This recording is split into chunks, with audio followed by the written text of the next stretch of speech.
Welcome to I dream. అయోధ్యలో అద్భుతమైన కార్యక్రమం జరిగింది. కన్నుల పండగ జరిగిన కార్యక్రమానికి దేశ విదేశాల నుంచి వచ్చిన మీడియా అద్భుతమైన కవరేజ్ ఇచ్చింది. డిజిటల్ మీడియాలో నెంబర్ 1గా వెలుగుతున్న ఐ డ్రీమ్ మీడియా దాదాపు 15 రోజుల ముందుగానే ఒక టీంని అయోధ్య పంపింది.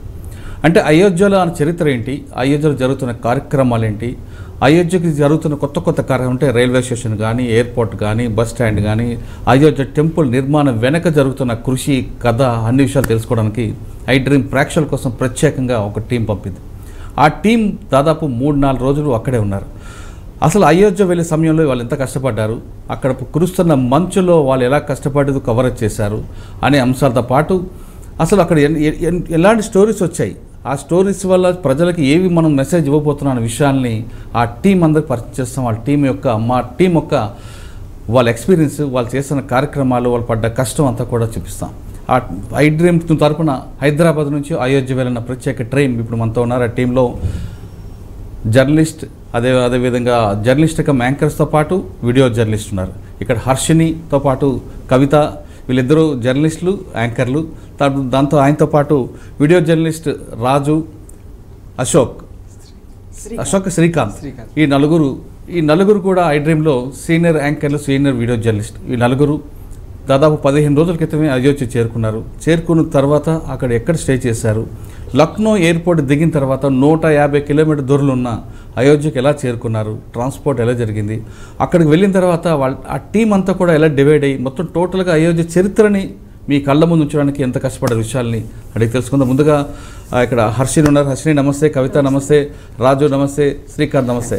మీ నలుగురు వెళ్ళారు. అంటే ఇక్కడ వీళ్ళిద్దరు కంటే కెమెరా ముందు మీకు అలవాటు కాబట్టి పర్వాలేదు, మీ ఇద్దరికి అలవాటు లేదు కాబట్టి కూల్గా హ్యాపీగా చెప్పండి. వీళ్ళిద్దరు కూడా కెమెరా టీం ఎక్కువ సాధారణంగా వెనక ఉంటారు, కానీ వాళ్ళ పడ్డ కష్టం అనేది ప్రతి ఫ్రేమ్కి వాళ్ళు పడ్డ కష్టం తెలుస్తుంటుంది. సాధారణంగా ప్రతి మీడియాలో రిపోర్టర్లని, యాంకర్లని ప్రజెంట్ చేస్తుంటారు, కానీ ఐ డ్రీమ్ మాత్రం కెమెరా వెనక ఉన్న వ్యక్తులు కూడా వాళ్ళు పడ్డ కష్టాన్ని ముందుకు తీసుకురావడానికి I dream CEO Vasudev Reddy గారి యొక్క ప్లాన్తో వీళ్ళందరికీ పరిచయం చేస్తున్నాం. సాధారణంగా రిపోర్టర్లు, యాంకర్లు వెళ్ళి ఇవాళ చెప్పేది చెప్తుంటారు, కానీ ఆ ఒక్క ఫ్రేమ్ని చూపించడం వెనక కష్టం అనేది కెమెరామ్యాన్కి మాత్రమే ఉంటుంది, ఆ వీడియో జర్నలిస్ట్కి తెలుస్తుంది. కాబట్టి ముందుగా టీంకి లీడ్ చేసిన సీనియర్ వీడియో జర్నలిస్ట్ రాజు నుండి తెలుసుకుందాం. రాజు ఐ డ్రీమ్లో DOPగా ఉన్నారు. రాజు నమస్తే. రాజు, మనకి ఈ ప్రోగ్రామ్ డిజైన్ చేస్తున్న వెంటనే వాసు గారు చెప్పిన వెంటనే ఈ టీంని తీసుకొని నువ్వు హైదరాబాద్ నుంచి ఢిల్లీ వెళ్తున్న దగ్గర నుంచే నువ్వు ఫేస్బుక్లో పెడుతున్నావు, ఐఎమ్ రీచ్ ఢిల్లీ, ఎయిర్పోర్ట్లో ఇండిగో ఫ్లైట్ ముందు ఒక ఫోటో, దిగిన తర్వాత లక్నో ఎయిర్పోర్ట్లో ఐ రీచ్ లక్నో అని. అంటే పక్కనే వెళ్తున్నావు. వెళ్ళిన తర్వాత నీకు అక్కడ ఫస్ట్ ఛాలెంజ్ వస్తాయి. మనం అనుకున్నట్లుగా మనకు తెలిసిన ఏరియా కాదు, టోపోగ్రఫీ కాదు, అక్కడ ఫుడ్ అన్ని ఇష్యూస్ వస్తాయి. మీరు వెళ్ళింది సాయంత్రం 6 గంటలకు 7 గంటలకు ఫ్లైట్ బయలుదేరితే రాత్రి 8 గంటలకు చేరుతున్నారు లక్నో. అయోధ్యకి వెళ్ళేసరికి 2:30 అయింది. అదే లక్నో వెళ్ళేసరికి మీకు చాలా మిడ్ నైట్ అయి ఉంటుంది. వెళ్ళిన తర్వాత 150 కిలోమీటర్ దూరం అయోధ్యకి వెళ్ళడానికి మీరు ఏ విధంగా ఫస్ట్ వెహికల్ తీసుకుని వెళ్ళారా, లేదా ఇక్కడ ఎవరైనా మీకు ఎంగేజ్ చేశారా? థ్యాంక్స్ టు కవిత గారు. సో ప్రోగ్రామ్ మొత్తం డిజైన్ చేసింది కవిత గారు. ఓకే. సో ఇలా చేద్దాం, ఇలా వెళ్దాం, ఇక్కడ నుంచి స్టార్ట్ అయ్యి ఇలా వెళ్దాం, ఇక్కడ నుంచి ఇలా వెళ్దాం అని చెప్పేసి కవిత గారు ఆ ప్రోగ్రామ్ అనేది డిజైన్ చేసింది. సో మోస్ట్లీ అయోధ్య అనేది చిన్న సిటీ, ఇప్పటికీ డెవలప్ అవుతున్న సిటీ.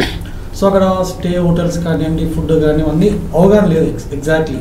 కానీ కవిత గారు తన మిత్రులతోటి మాట్లాడి ముందే రూమ్ బుక్ చేసి పెట్టడం మాకు చాలా ఉపయోగపడింది. అది ఎక్స్పెక్ట్ చేయలేదు, కానీ ఆ రూమ్ వాల్యూ ఏందనేది అక్కడ వెళ్ళి ఉంటే మొత్తం 100% చెప్పగలుగుతాం. సో కవిత గారు థ్యాంక్స్ వన్స్ అగైన్. అంటే మొత్తం టీం అందరికీ కవిత లీడ్ చేస్తుంది. సరే కవిత చెప్పండి, మీరు ఇక్కడ నుంచి ఎయిర్పోర్ట్ దిగి అక్కడ నుంచి మీకు వెహికల్ ఏ విధంగా ప్రొవైడ్ అయింది? నైట్ టైం అర్ధరాత్రి 150 కిలోమీటర్లు వెళ్ళడం, అక్కడ నమ్మకమైన డ్రైవర్ కావాలి ఒకటి, ఎందుకంటే ఆ యూపీలో చూస్తుంటాం కొన్ని ఇష్యూస్ జరుగుతుంటాయి. అక్కడ వెళ్ళిన తర్వాత రాజు చెప్పినట్లుగా మీకు రూమ్ ముందే మాట్లాడి పెట్టుకున్నారు, రూమ్లో దిగారు. రూమ్ దిగిన తర్వాత మార్నింగ్ అక్కడ అయోధ్యలో ఎన్ని స్టోరీస్ ఉన్నాయని ప్లాన్ చేసుకోవడం, ఏ స్టోరీకి ఎవరెవరు ఏ టీం వెళ్ళారు, హర్షినికి ఏ టీం, మీరు ఏ ప్రాజెక్ట్ ఇచ్చారు, మీరు తీసుకున్న ప్రాజెక్ట్ ఏంటి ఒకసారి చెప్పండి.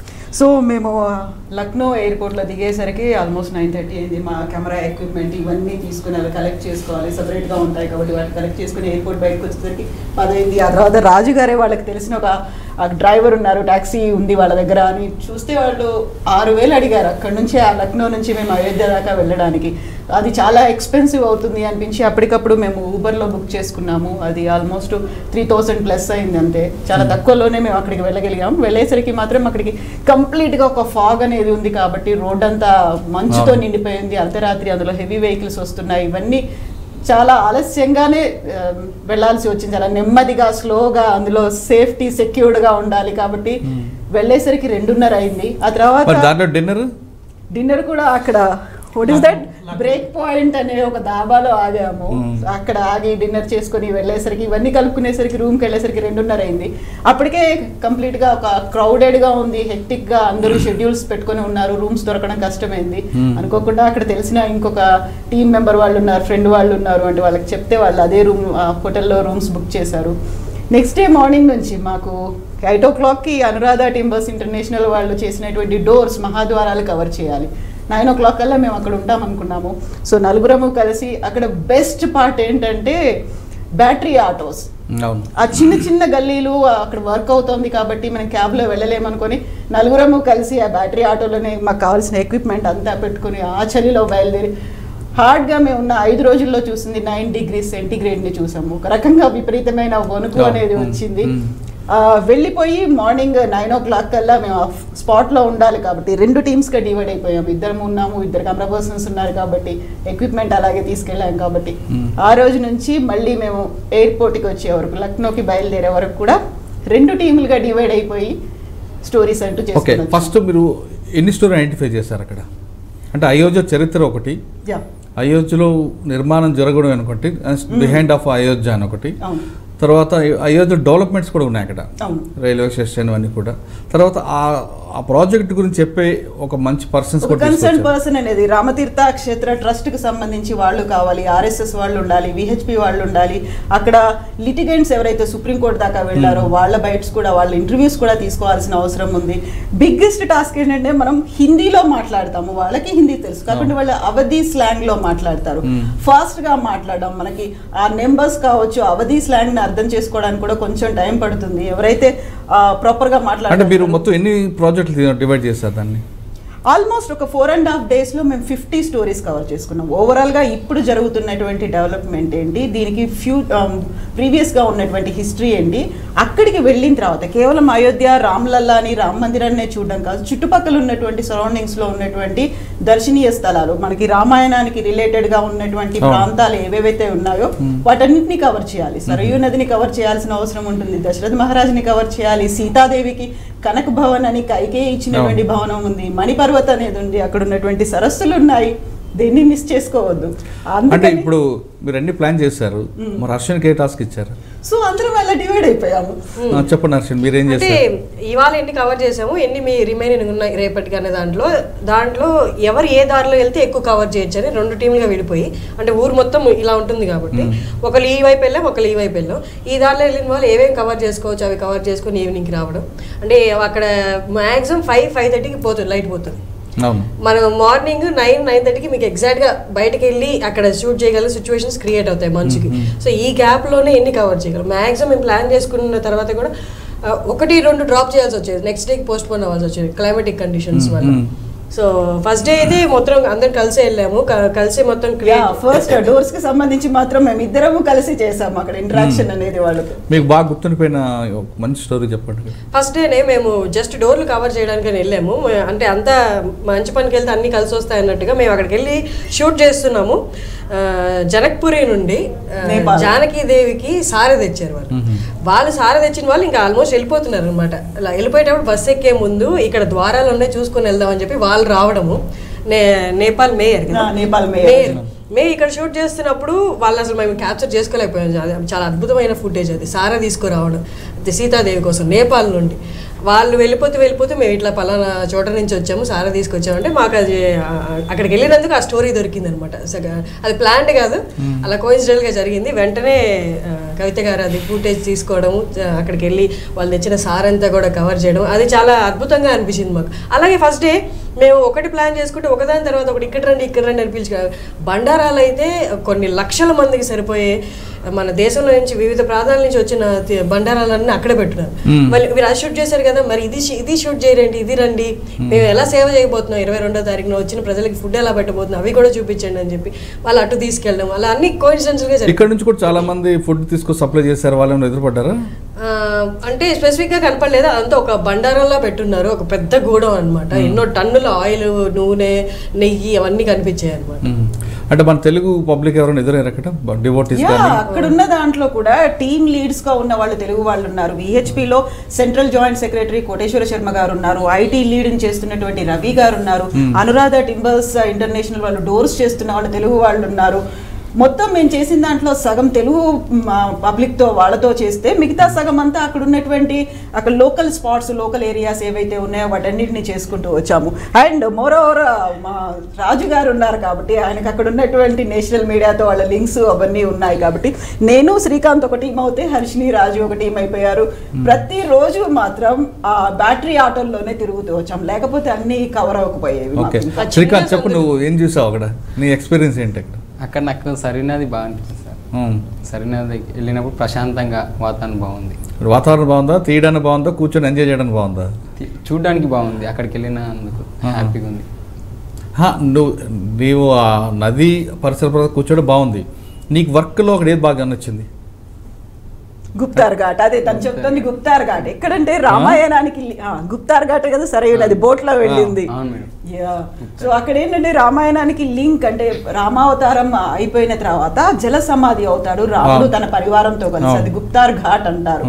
సో అక్కడ మోక్షం సిద్ధిస్తుంది, అక్కడే రాముడు చివరిసారిగా అక్కడ నదిలో మునిగి స్నానం చేశారు, జల సమాధి అయింది అని. ఆ టైంలో సరయూ నదికి ఇచ్చేటువంటి హారతి తీసుకున్నాం. హార్లీ 5:30 కల్లా కంప్లీట్ గా చీకటి పడిపోయింది, బట్ అది తీసుకోవడం కూడా ఆ రోజు 9 డిగ్రీల సెల్సియస్ అనేది ఉంది. ఆ టైంలో సరయూ నది ఒడ్డున ఆ విండ్ చలి పెట్టలేదు ఆ రోజు? చలి పెట్టింది సార్. అండ్ ఇంకోటి శ్రీకాంత్ గురించి చెప్పాలి ఏంటంటే, మేము కంప్లీట్ గా ఎక్విప్డ్ గా వెళ్ళాము. హర్షిని ఏమో అసలు ఏమీ తెచ్చుకోకుండా వచ్చింది, కేవలం మంకీ క్యాప్ మాత్రమే తెచ్చుకుంది. శ్రీకాంత్ అది కూడా తెచ్చుకోలేదు. మేము హార్డ్లీ మేము ఇద్దరం వెళ్ళాము. ఎలా ఉన్నావు ఏం తీసుకోలేదు అంటే ఆ భక్తిలో ఉద్యోగం దీంట్లో మర్చిపోయావా? నేను హర్షిని కంటే పనిలో పడితే ప్రాణం ఇచ్చేస్తుంది ఆమె. అలానే కదా సార్, 2 days టాలరేట్ చేయగలిగాను. 3rd day నుండి నువ్వు మంకీ క్యాప్ ఒకటే చూసాను, మంకీ క్యాప్ కూడా 3rd day పెట్టుకుంది. 2 days టాలరబుల్ గా అంటే అందరూ అంటారు అందుకే వాళ్ళ పనికి ప్రాణం ఇస్తుంది హర్షిని అని.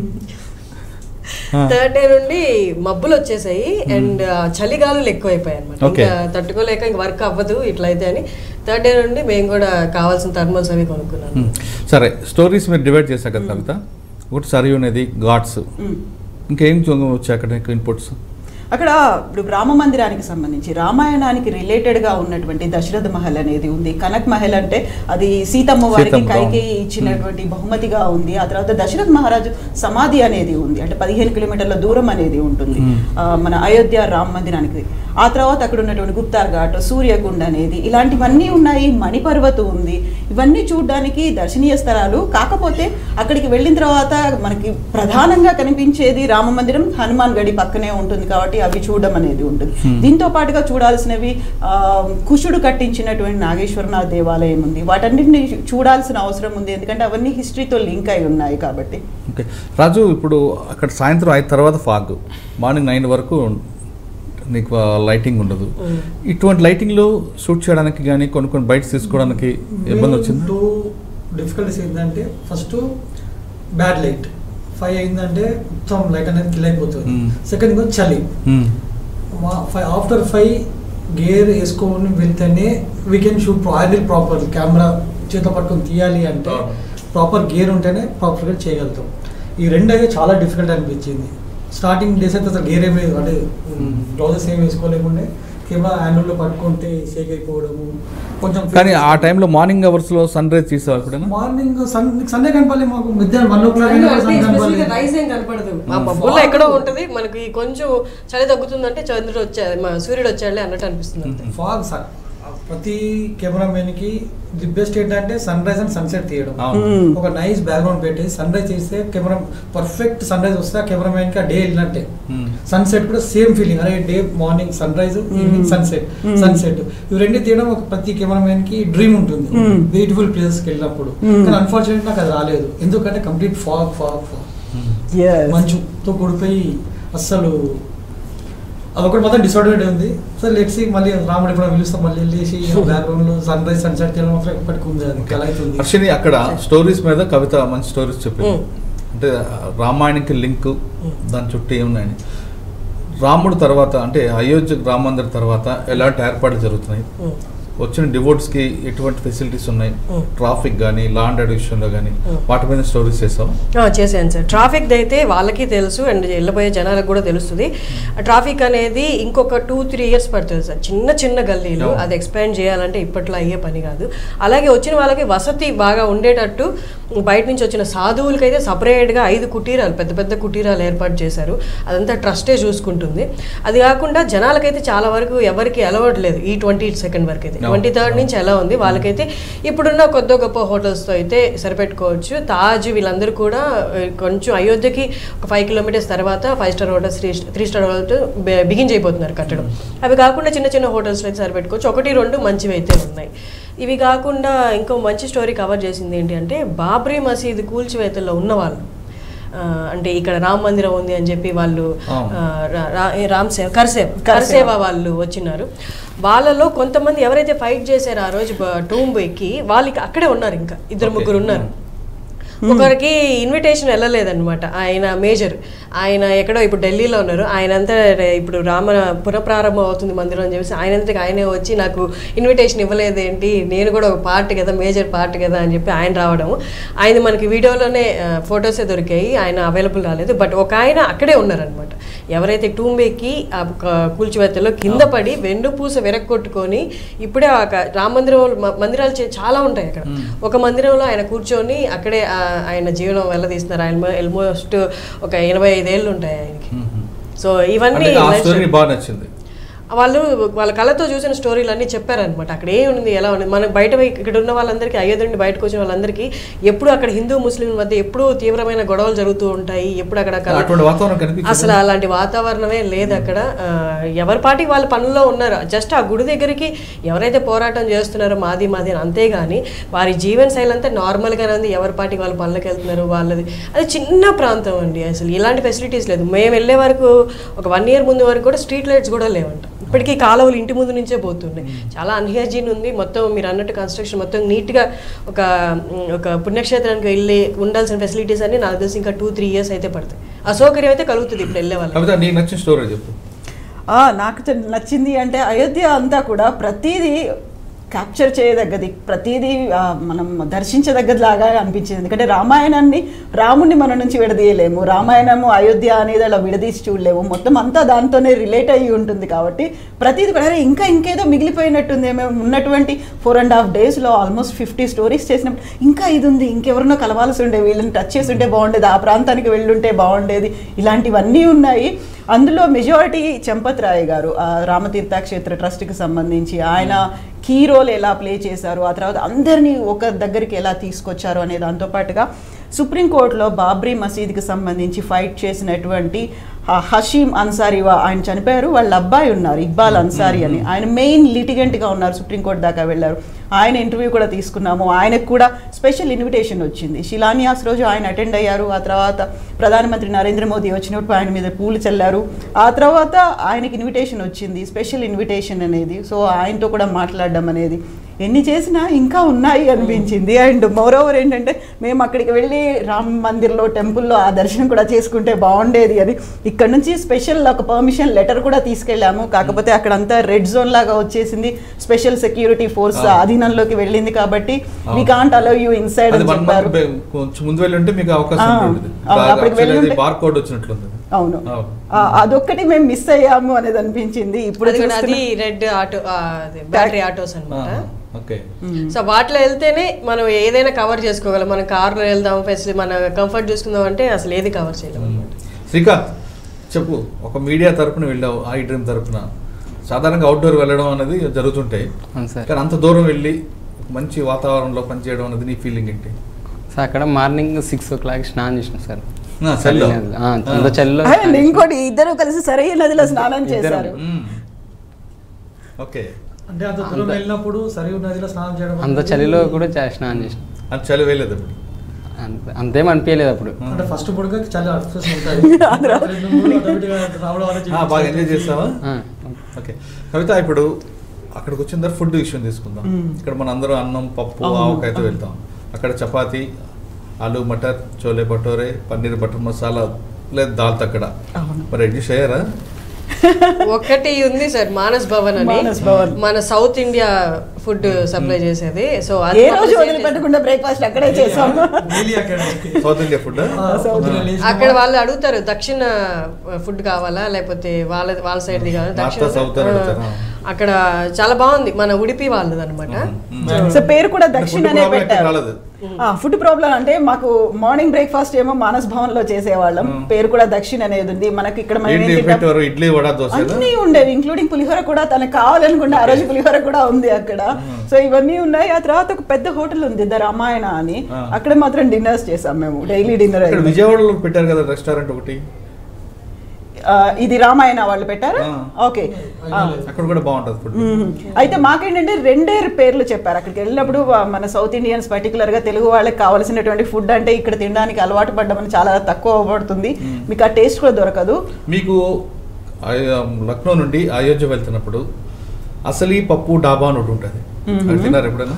వెళ్ళే ముందు మీరు చెప్పుకుంటే డిఫరెంట్ పప్పు డాబా కాకుండా అసలు పప్పు డాబా వెళ్ళే ముందు మాకు బ్రీఫ్ చేసి డెఫినెట్లీ ట్రై చేసి నాకు అడిగి వెళ్ళంటే ఇంకా కాకుండా మేము చెప్పాను. మెజారిటీ ఏంటంటే మాకు అక్కడ గైడ్లుగా ఉంది, టాక్సీ డ్రైవర్లు లేకపోతే బ్యాటరీ ఆటో డ్రైవర్స్ ఉన్నారు. మేము ఇక్కడ నుంచి లక్నో నుంచి అయోధ్యకి వెళ్తుంటే ఉబర్ ఆయన డ్రైవర్ చెప్పింది ఏంటంటే ఇక్కడ బ్రేక్ పాయింట్ అనే దాబా ఉంటుంది, చాలా బాగుంటుంది, అక్కడ తినేసి వెళ్దామని. ఆ తర్వాత మేము అక్కడ అంతా తిరిగి చూసినప్పుడు కూడా మాకు అక్కడ ఉన్నటువంటి గైడ్స్గా వాళ్ళే ఉపయోగపడ్డారు, ఆ డ్రైవర్స్. అక్కడ ఉన్నటువంటి కొలన్లు ఏవైతే ఉన్నాయో, అక్కడ ఏది ఇంపార్టెంట్ పాయింట్ ఉంటుందో, ఎటువైపు నుంచి వెళ్తే తొందరగా వెళ్ళొచ్చు, ఎందుకంటే టైం కన్స్ట్రెయింట్ కూడా ఉంది అండ్ చలి ఉంది, సమయం తక్కువగా ఉంది, వెలుతురు లేదు కాబట్టి. సో మేమిద్దరము డివైడ్ అయిపోయాం, 2 టీములుగా ఉన్నాం కాబట్టి మాకున్నటువంటి థ్యాంక్స్ టు ద డ్రైవర్స్ అని చెప్పుకోవాలి, వాళ్ళు బాగా హెల్ప్ చేశారు. ఈ విషయంలో డ్రైవర్ మాత్రం 100% మెచ్చుకున్నాం. ఎందుకంటే లక్నో నుంచి మేము అరౌండ్ 11 o'clock 11:30 అయిపోయింది బయలుదేరేసరికి. అవుట్స్కట్స్కి వచ్చేసరికి లక్నో మన అయోధ్య వెళ్తున్నాం. నేను మా కెమెరామెన్ ఇద్దరం ఆఫ్కోర్స్ మిడ్ నైట్ 12 అయితే మేము స్లీప్లో ఉన్నాము. అర్షిని గారు ముంగట కూర్చున్నారు, రోడ్ చూస్తున్నారు. సడన్గా ఒక కేకిన పడింది, ప్లేస్ చూస్తే ముంగట అసలు ఏం కనిపించట్లేదు, మొత్తం ఫాగ్. థ్యాంక్స్ టు ఆ డ్రైవర్, అంతే క్షేమంగా తీసుకెళ్ళి. అంటే అక్కడ డ్రైవర్లు కూడా చాలా ఎక్స్పీరియన్స్ ఉంటారు, ఇక్కడ మన దగ్గర డ్రైవర్ లాగా ఉండరు. Only 10 to 15% visibility, zero visibility అన్నాను, 10 to 15% విజిబిలిటీలో అతను మన లక్నో నుంచి అయోధ్య తీసుకెళ్ళాడు. మీన్ అది వాళ్ళకి ఎట్లా అలవాటు ఏమో తెలియదు. మీరు అది చూసారు. యాక్చువల్గా అయితే ఢిల్లీ టు హిమాచల్ ప్రదేశ్ తీసుకుంటే మీకు పాటియాలా దగ్గర అంబాలా దాటిన తర్వాత ఇంకా కంప్లీట్గా ఉంటుంది, వెళ్తారు, వాళ్ళకి అలవాటు అది. వాళ్ళకి చిన్న యాక్సిడెంట్ కూడా చేయరు, ఒకటే డ్రైవర్ ఉంటారు, స్పేర్ డ్రైవర్ కూడా ఉంటారు, వాళ్ళకి అలవాటు ఉంటుంది. సరే, ఇప్పుడు అయోధ్యలో తీసుకుంటే ఇప్పుడు చాలా మంది మన ఇంటర్వ్యూ చూసి మీరు చేసిన ప్రోగ్రామ్ చూసి చాలా మంది వెళ్ళడం ప్రయత్నం చేస్తుంటారు, వాళ్ళకి మీరు ఇచ్చే మెసేజ్ ఏంటి? ఎగ్జాక్ట్లీ, ఇప్పుడు ఎందుకంటే మనకి ఈ ప్రారంభోత్సవం తర్వాత కరసేవకులు ఎవరైతే ఇంపార్టెంట్ పర్సన్స్ ఉన్నారో, బాబ్రీ మసీద్ ఆ రోజు కూల్ చేసి మాకు రామ్ లల్లా హమాయంగే మందిర్ వహి బనాయంగే అనుకుంటూ నినదించి ఇన్నేళ్ల పాటు ఎదురు చూసి కరసేవల కోసం ఒక 15-20 రోజులు వాళ్ళకి షెడ్యూల్డ్గా పెట్టుకున్నారు. రోజుకి వాళ్లే 20-30 వేల మంది, మాక్సిమం 50 వేల మంది వస్తారనేది అంచనా.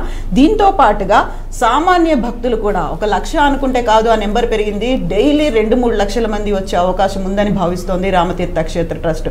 ఇప్పుడు ఎలాగో చలి కూడా ఎక్కువ, ఇప్పుడు కాదు ఇంకాస్త ఆలస్యం అవుతుంది. ఇప్పుడు 500 ఏళ్ళుగా ఎదురు చూస్తూ వచ్చారు కాబట్టి ఇంకో 2-3 months ఆగి వెళ్తే ఇంకా కంప్లీట్ గా కావాల్సినటువంటి ఫెసిలిటీస్ అన్ని వస్తాయి, అక్కడికి చేయాల్సినటువంటి అరేంజ్మెంట్స్ అన్ని చేస్తారు. ఇదే పదే చెప్తూ వస్తుంది రామతీర్థ క్షేత్ర. అంటే వెళ్ళడం అనేది బై ఎయిర్ బై రోడ్ వెళ్ళచ్చు, ఎందుకంటే ట్రైన్ రైల్వే స్టేషన్ ఉంది, ఎయిర్పోర్ట్ ఇంకా రెడీ అవ్వట్లేదు.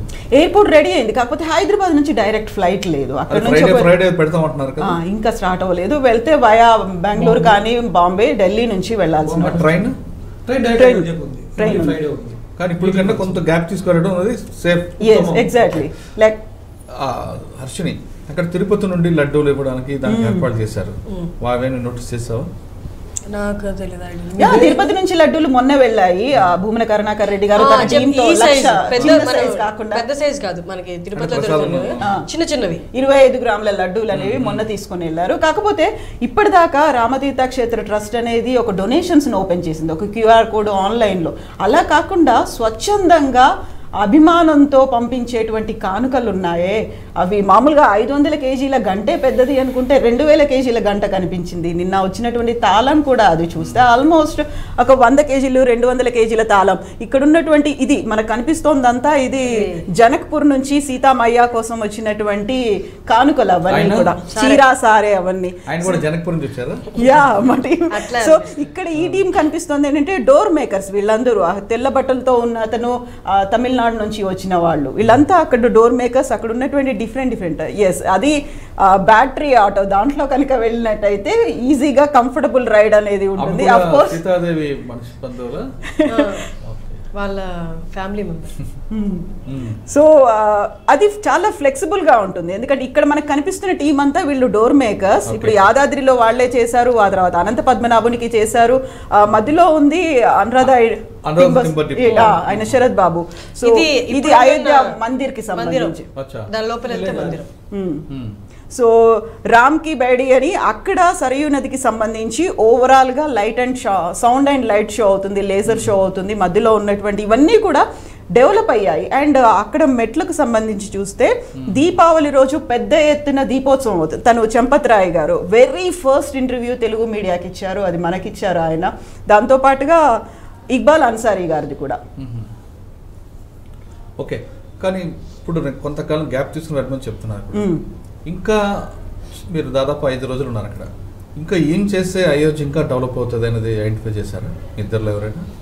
ఇప్పుడున్న ఫెసిలిటీస్ కాకుండా ఇప్పుడున్న ఫెసిలిటీస్ సరిపోవు, ఇంకో 2-3 సంవత్సరాల తర్వాతే ఇంకా డెవలప్ అవుతుంది హర్షి అంటుంది. ఆమె అన్న మాటకి యాక్సెప్ట్ చేస్తావా, లేదు ఇంకా తొందరగానే డెవలప్ అయ్యే అవకాశం? లేదు, ఎగ్జాక్ట్లీ. అక్కడ వాళ్ళు ఏదంటే విశ్వ హిందూ పరిషత్ టీం కూడా చెప్తుంది ఏంటంటే ఇప్పుడు మేము ఎక్స్పెక్ట్ చేస్తున్న దానికి ఇక్కడ ఉన్నటువంటి వసతులు ఇంకా సరిపోవు. అక్కడ ల్యాండ్ కూడా చుట్టుపక్కల విలేజెస్ దగ్గర నుంచి ల్యాండ్ కూడా కొనుక్కోవాల్సిన అవసరం ఉంది, ఎందుకంటే హోటల్స్ అనేవి ఉంటాయి, బిజినెస్ డెవలప్ అవుతుంది. ఎట్ ద సేమ్ టైం సత్రాలు నిర్మించాల్సినటువంటి అవసరం ఉంది, వాటికి కూడా 10 ఎకరాల స్థలం కూడా లేని పరిస్థితి ఉంది. కాబట్టి వాళ్లతో కూడా మాట్లాడి మేము స్థల సేకరణ చేయాల్సినటువంటి అవసరం ఉంది, ఎందుకంటే ఇంత పెద్ద ఎత్తున వెళ్తున్నప్పుడు విశ్వ హిందూ పరిషత్ లేకుంటే RSS వాళ్ళకి కార్యశాల ఉంది, లేకుంటే రామసేవకపురం కరసేవకపురం, అందులో రూమ్స్ అనేవి ఉంటాయి. బట్ అందరూ భక్తులకి కావాల్సినటువంటి ఫెసిలిటీస్ రావాలంటే మెయిన్గా రావాల్సింది అక్కడ హోటల్స్ అనేవి రావాలి. అండ్ మనకి కావాల్సినటువంటి ఫుడ్ దొరకాలి. మన వైపు నుంచి తెలుగు వాళ్ళు వెళ్తున్నారు అనుకుంటే వాళ్ళకి ఫుడ్ అంటే హోటల్స్ అండ్ రెస్టారెంట్స్ ఇవన్నీ కూడా ఏర్పడాలి. ఇంకా ఇప్పుడు కాశీ లాగా, కాశీ అనేది ఒక పార్ట్, కానీ కాశీకి ముందు ఒక 5 కిలోమీటర్ల ముందు ఎయిర్పోర్ట్ దగ్గర నుండి అక్కడ కొంతమంది వారణాసి అని పెట్టి కొత్తగా ఉన్నారు. ఆ విధంగా ఇప్పుడు అయోధ్యకి చుట్టుపక్కల కొంత ల్యాండ్ తీసుకొని సిటీ ఏమైనా డెవలప్ అవుతుందా, లేదు ఖచ్చితంగా అందరూ అయోధ్య వెళ్ళి అక్కడే ఉండాలని ఏమైనా పెడుతున్నారు? లేదు, సిటీ డెవలప్ అవుతుంది, ఇంకా డెవలప్ అవుతుంది, ఎందుకంటే అది హైవేని ఆనుకుని ఉంది. అండ్ ఫైజాబాద్ అయోధ్య 2 జంట నగరాలుగా ఉన్నాయి, పక్కపక్కనే ఉన్నాయి. ఒకవేళ అయోధ్యలో దొరకకపోతే ఫైజాబాద్ నుంచి హార్డ్లీ 8 కిలోమీటర్ల దూరంలో ఉంటుంది అయోధ్య, కాబట్టి అక్కడికి కూడా రావచ్చు. బట్ మెయిన్ ఫెసిలిటీ కావాల్సింది ఏంటంటే వాళ్ళకి అక్కడ హోటల్స్ ఫెసిలిటీ అనేది లేకపోవడం, దాన్ని డెవలప్ అవ్వడం, దాన్ని ఒక కారిడార్గా డెవలప్ చేయాలి. ఎట్లాగో ఆధ్యాత్మిక నగరం అయోధ్య అంటున్నారు కాబట్టి అది డెవలప్ చేయాల్సిన అవసరం ఇంకా ఉంది. దీనికి తగ్గట్టుగా అక్కడ బస్ స్టాండ్లు కావచ్చు, రైల్వే స్టేషన్ కావచ్చు, ఎయిర్పోర్ట్లు కావచ్చు, ఇవన్నీ వచ్చాయి. అండ్ ఇంతకాలం ఎదురు చూసినటువంటి రామ భక్తులు ఎప్పుడెప్పుడు వెళ్దాం అనుకుంటున్నారు కదా. మీరు దేవస్థానం అదే ట్రస్ట్ వాళ్ళతో మాట్లాడారు కాబట్టి కొత్తగా సైబర్ క్రిమినల్స్ ఒక లింక్ పంపడం, రాముల వారు అక్షంతలు ఇస్తామని, రాముల వారు బొమ్మ పంపుతామని, రాముల వారు ప్రసాదం పంపుతామని ఒక లింక్ పెడతారు. ఇటువంటి నమ్మొద్దంటూ వాళ్ళు ఏమైనా ట్రస్ట్ వాళ్ళు ఏమైనా కాషన్స్ ఇచ్చారు ఎవరికైనా? ముందు నుంచి అక్కడ మనకి నేను చెప్పాను మీకు, ఐటీ లీడ్ రవి అని ఉన్నారు, తెలుగు అతనే ఉన్నారు.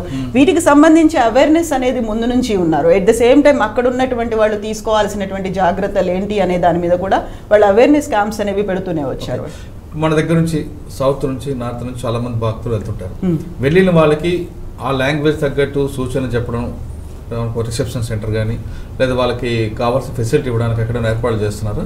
యా, ఇప్పుడు అక్కడ ఈ ఏర్పాట్ల కోసం, ఈ సమారోహ్ కోసం అయితే అన్ని లాంగ్వేజ్లో శ్రీరామ అనే నామాన్ని కూడా ఏర్పాటు చేస్తారు. ఆ సైన్ బోర్డ్స్ అనేవి ఉన్నాయి. దానికి కావాల్సినటువంటి ఫెసిలిటీ ఆల్రెడీ పోలీసులకి ట్రైనింగ్ కూడా ఇచ్చారు. అక్కడ ఉన్నటువంటి వాలంటీర్స్ ఉన్నారు, పోలీసులకు కూడా సపరేట్గా ట్రైనింగ్ అనేది కూడా ఇచ్చారు. ఉత్తరాఖండ్ పోలీసులు కూడా దానికి సంబంధించి తీసుకోవాల్సినటువంటి జాగ్రత్తలు, ప్రయాణికులకు ఇవ్వాల్సినటువంటి, ఉత్తరాఖండ్ యూపీ ఇద్దరు కలిసి, సో వాటికి కావాల్సినటువంటి ఏర్పాట్లన్నీ కూడా చేస్తూ వచ్చారు. సార్ ఫైనల్గా చెప్పండి, మీకు అక్కడ మర్చిపోలేనిది ఏంటి? 1 2 3 4 మర్చిపోలేంది అంటే అక్కడ వాళ్ళకి ఇంకొక ధ్యాస లేదు. సాయంత్రం అయితే ఎవరైనా టీవీ చూద్దామా ఏం లేదు. ఇప్పుడు మనం ఏ గలీలోకి వెళ్ళినా అక్కడ భజనలు వినిపిస్తూనే ఉంటాయి. అండ్ ప్రతి వీధిలో మీకు ఆనవాళ్ళు కనిపించేలా ఏదో ఒకటి అప్పటి సూచనలు చూపించేలాగా ఏదో ఒకటి మనకి చూడదగ్గగా ఉంటుంది. లేకపోతే అప్పటి ఆనవాళ్ళు కనిపిస్తూ ఉంటాయి. వాళ్ళకి ఇంకొక ధ్యాస లేదు. సాయంత్రం అయితే భజనలు, పొద్దునైతే వాళ్ళ తిరుపతి కొండ అంతే. ఎవరిని పలకరించినా ఫస్ట్ జై శ్రీరామ్ అనేది మాత్రం వస్తుంది. మళ్ళీ జై శ్రీరామ్ అంతే, జై శ్రీరామ్, జై జై శ్రీరామ్. మనం దూరం నుంచి వచ్చాము, రామ్లల్లా కోసం వచ్చాము అనే భావన వాళ్ళలో కూడా ఎప్పుడెప్పుడు రామ్ మందిర్ కడతారా అనేది ఉంది. ఇంతమంది రావడంతో వాళ్ళ బిజినెస్ కూడా చాలా ఎక్స్పాండ్ అయింది. మా దగ్గరికి అతిథులు వస్తున్నారు, అతిథులు రావడానికి కారణం మా రామ్లల్లా, ఇన్ని 100 ఏళ్ల తర్వాత మళ్ళీ వస్తున్నాడు అనే ఆనందం ప్రతి ఒక్కరిలో కనిపించింది. ఈవెన్ రిక్షా పుల్లర్ దగ్గర నుంచి స్ట్రీట్ వెండర్స్ ప్రతి ఒక్కరిలోనూ ఆనందం ఉంది. కరెక్టే, టూరిస్ట్ పెరిగితే వాళ్ళకి బిజినెస్ లైఫ్ స్టైల్ కూడా మారుతుంది. చాలా వరకు చాలా స్వచ్ఛంగా ఉన్నారు ప్రస్తుతానికి. బిజినెస్ అనేది ఒక్కటే మైండ్లో రాకుండా భక్తితో పాటు బిజినెస్ వస్తే బాగుంటుంది. ఇప్పుడు ఎలా మోసాలు అలా ఏం ఉండదు. మనకి పుణ్యక్షేత్రాలు చాలా వరకు చూస్తే ఎక్కువ బేరాలు చెప్పేస్తుంటారు. 100 అయ్యే చోట 300. ఇప్పుడు ప్రస్తుతానికి అలా ఏం లేదు. చాలా వరకు వాళ్ళు జెన్యూన్గా ఉన్నారు. జెన్యూన్గానే మీరు మా అతిథులు అన్నట్టే చూస్తున్నారు. చాలా చక్కగా రిసీవ్ చేసుకొని వాళ్ళకి ఏమేమి చూడాలో ఎక్కడి నుంచి వచ్చి అడిగి మరీ చెప్తున్నారు. రాజు నేను చెప్పు 2 విషయాలు. అంటే అయోధ్యలో స్ట్రీట్ ఫుడ్ ఫేమస్ అంటే అక్కడ మౌర్య అని ఒక హోటల్ ఉంటుంది. అక్కడ జిలేబీ విత్ పెరుగు చాలా ఫేమస్. వీళ్ళు ముగ్గురు మిస్ అయ్యారు, నేను ఒక్కనే అది ఆస్వాదించాను. సో ఎవరన్నా అయోధ్య వెళ్తే మాత్రం మౌర్య హోటల్లో జిలేబీ విత్ సూపర్ ఉంటుంది. పావుబాజీ పంజాబీ ఫుడ్ టైప్స్ అది, కానీ ఇది అక్కడ ఫేమస్ అనమాట జిలేబీ, చాలా బాగుంది. సో నాకు అక్కడ నచ్చిన జిలేబీ, ఇంకోటి అంటే అది స్పెషల్ గా బాగా అనిపించింది. జిలేబీ పెరుగు అది ఒక మట్టి ముంతలు వేసేస్తాడు, అది మాత్రం బాగుంది. టీ కూడా మట్టి కుండలు ఇస్తారు మొత్తం మట్టి. అక్కడ ప్లాస్టిక్ అనేది 90% నేను చూడలేదు, ప్లాస్టిక్ అనేది 90% చూడలేదు. ఇక ఇంకోటి విషయం ఏంటంటే అక్కడ నచ్చిందంటే బడాకాళి చోటికాళి మాత మందిర్లు. రాముల వారు కొలిచిన దైవము బడాకాళి మాత, సీతమ్మ వారు మన పుట్టి నుంచి తెచ్చుకున్నది చోటి దేవకాళి. ఈ 2 టెంపుల్స్ మాత్రం అద్భుతంగా ఉండే. అమ్మవారి దర్శనం మాత్రం చాలా బాగా. వాళ్ళు పూజించిన వాళ్ళ స్వహస్తాలతో పూజించిన విగ్రహాలే ఉన్నాయి ఇప్పటికే. వాళ్ళు ఎక్కడైతే తిరిగారని చెప్పుకుంటున్నామో ఆ భవనాలన్నీ అలాగే ఉన్నాయి. వాళ్ళు కట్టించినవి, వాళ్ళు పూజించినవి ప్రతిదీ అక్కడ సజీవంగా ఉన్నాయి. ఇంకా ఇంకో విషయం ఏంటంటే దశరథ మహారాజు గారు మన పుత్ర కామేష్టి యాగం చేసిన ప్లేస్ కూడా వెళ్ళిన సందర్శన, అది కూడా షూట్ చేశాము. అక్కడ కూడా నేను వర్షంగా వెళ్ళాము. సో అది కూడా చాలా బాగా అనిపించింది. శ్రీకాంత్ నీకు మళ్ళీ వెళ్ళాలందా? అయోధ్య వెళ్ళాలనుంది సార్. మళ్ళీ మరొకసారి సరైలో స్నానం చేయాలందా? ఖచ్చితంగా. ఓకే, అయోధ్యలో జరిగిన ఘటనకి ఐ డ్రీమ్ సాక్షిగా వెళ్ళారు. అంటే ఐ డ్రీమ్ ప్రేక్షకులకి ఎప్పటికప్పుడు అందించడానికి ఐ డ్రీమ్ మేనేజ్మెంట్ పంపిన ఐ డ్రీమ్ అంతా కూడా దాదాపు 4 రోజులు అక్కడ ఉండి అక్కడ మంచులో ఉంటూ కష్టపడుతూ అక్కడ ఉన్న స్టోరీస్, అంటే ఆ రోజు కాకుండా గత చరిత్రలో ఏం జరిగింది, ఇప్పుడు ప్రస్తుతం ఏముంది, రాబోయే కాలంలో ఏం జరగబోతుంది అనేది కొంత కవరేజ్ చేస్తారు. మా టీం చెప్తున్నట్లుగా అయోధ్య అందరూ చూడండి, కానీ ఇప్పుడు కాకుండా కొంతకాలం గ్యాప్ ఇచ్చి తీసుకుంటే మీరు కూడా చక్కగా ఆ శ్రీరాముని దర్శించుకొని రావచ్చు, సరయులో స్నానం చేయొచ్చు అని తెలుస్తుంది. ఇది ఐ డ్రీమ్తో, అయోధ్యలో నైట్ డ్రీమ్తో స్పెషల్ డిబేట్. చూస్తూనే ఉండండి ఐ డ్రీమ్.